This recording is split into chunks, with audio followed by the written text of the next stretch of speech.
บายดีกับทักทายสบายดีประจุทุกคนนะพี่น้องเนาะพอกับสองเบาแก้วคือเก่าพี่น้องเลยกำลังตื่นแต่นอนทุกคนเลยตอนนี้ก็41 โมงเลยกำลังตื่นแต่นอนล้างหน้าเอาแต่หน้ามันถนัดนะกินเขาวทุกคนเลยนะปลาปิ่งมันนี่ปลาปิ่งปลาทุกคนเลยนะตัวบักใหญ่เลยเนี่ยบลมเถิมเลยมาที่เขานำกันทุกคนเนี่ย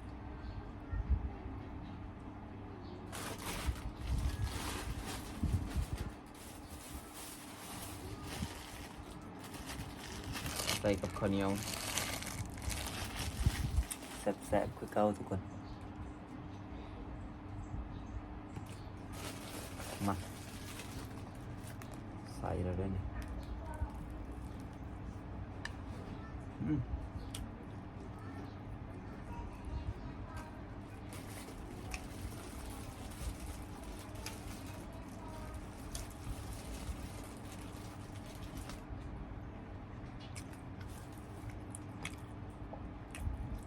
มันมีเจียวอ่ะ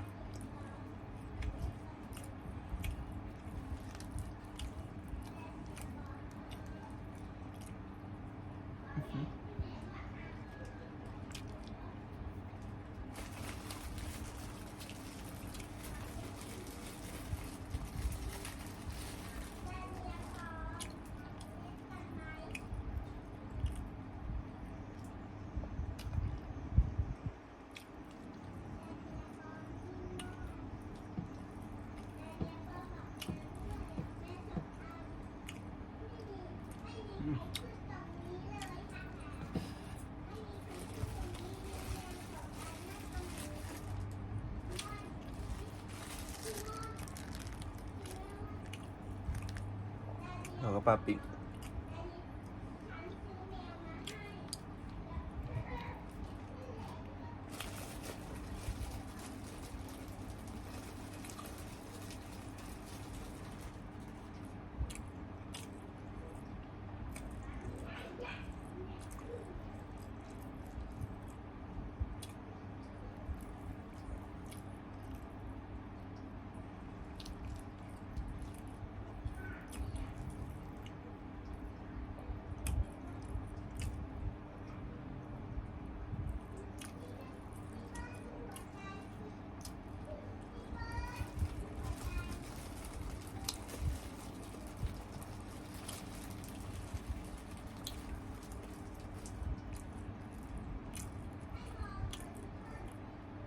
กินข้าวแล้วจะไปใส่ทุกคนเลย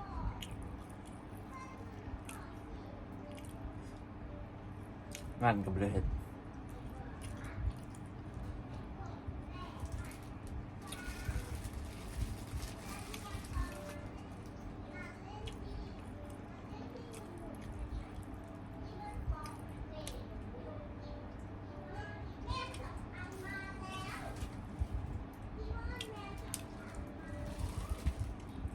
มันนี่ทุกคนป่าน